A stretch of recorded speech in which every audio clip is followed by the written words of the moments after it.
জয় মা বিপত্তারিণী মা। মা হলেন দেবী দুর্গার একটি রূপ। তিনি সংকটনাশিনী। তিনি বিপদ থেকেই সকল ভক্তদের উদ্ধার করেন। আজ মঙ্গলবার, আজ বিপত্তারিণী মায়ের পুজো।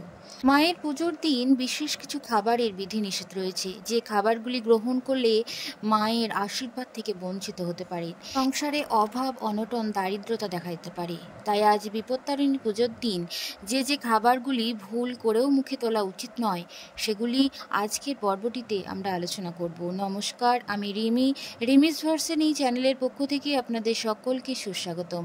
আশা করছি মায়ের কৃপায় আপনারা সকলেই ভালো আছেন, সুস্থ আছেন। আষাঢ় মাসের শুক্লপক্ষের রথযাত্রা থেকে উল্টো রথযাত্রার মধ্যে শনি এবং মঙ্গলবারে অনুষ্ঠিত হয় মা বিপত্তারিণী পুজো।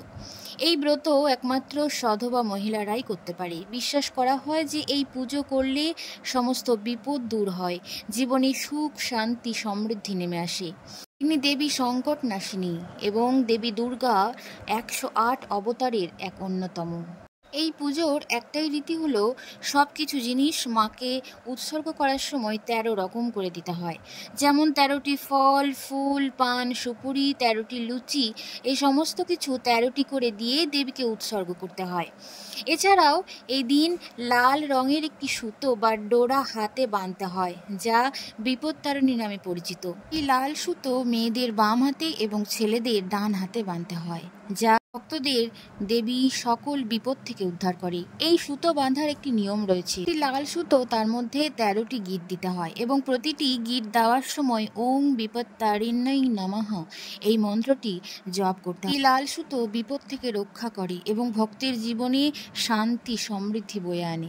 অনুসারে এটিকে তাগাও বলা হয়। এর মধ্যে লাল সুতো, তার মধ্যে বাঁধা থাকে দুর্বা। এই লাল সুতো বাঁধার পিছনে রয়েছে এক অলৌকিক কাহিনী। ভক্ত প্রহ্লাদের পুত্র বলিরাজ ব্রহ্মার আশীর্বাদে স্বর্গ, মর্ত, পাতালের অধিকারী হয়েছিলেন। দেবরাজ ইন্দ্রের সিংহাসন রক্ষা করতে ভগবান বিষ্ণু বামন রূপে জন্মগ্রহণ করে বলিরাজকে পাতালে পাঠিয়ে দেন। ভগবান বিষ্ণু বলিকে অমরত্ব দান করলে আশীর্বাদ স্বরূপ তিনি তার হাতে বেঁধে দেন এই লাল সুতো। সেই থেকেই হিন্দুদের মধ্যে হাতে লাল সুতো বাঁধার প্রচলন রয়েছে। এছাড়াও আরও একটি মত প্রচলিত আছে যে এই সময় দেবতা ও অসুরের মধ্যে প্রচণ্ড যুদ্ধ শুরু হয়। অসুরদের পরাক্রম দেখে দেবরাজ ইন্দ্র খুবই চিন্তিত হয়ে পড়েন। স্বামীকে চিন্তিত দেখে স্ত্রী ইন্দ্রাণী তার জন্য প্রার্থনা শুরু করেন এবং ইন্দ্রাণী তার আধ্যাত্মিক শক্তি একত্রিত করে এই লাল সুতো দিয়ে একটি সুতো তৈরি করে দেবরাজ ইন্দ্রের মঙ্গল কামনা করে সেই লাল সুতোর মালা তার গলায় বেঁধে দেন, যাতে অসুরেরা তাকে আঘাত করতে না পারে।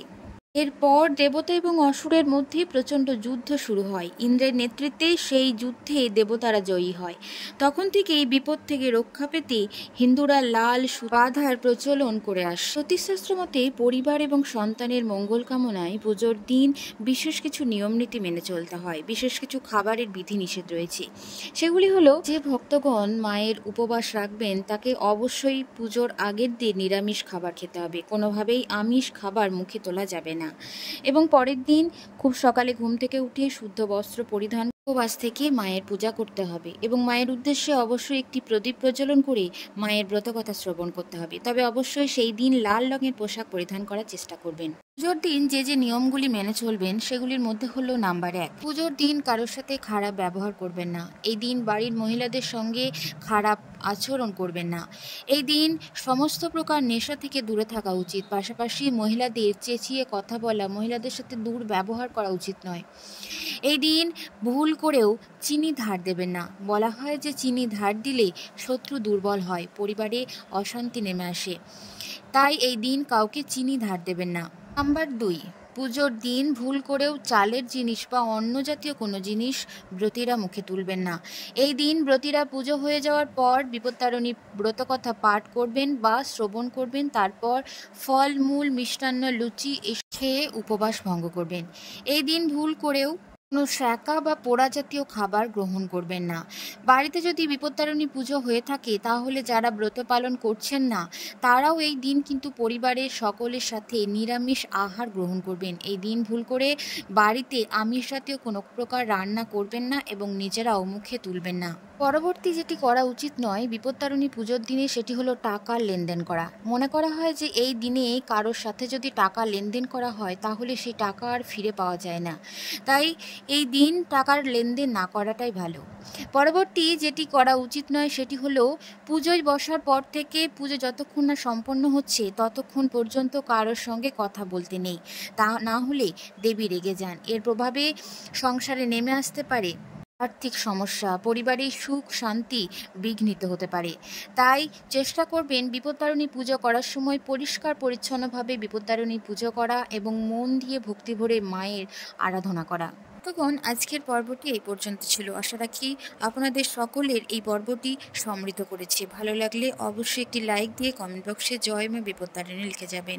ধন্যবাদ সকলকে ভিডিওটিতে জুড়ে থাকার জন্য।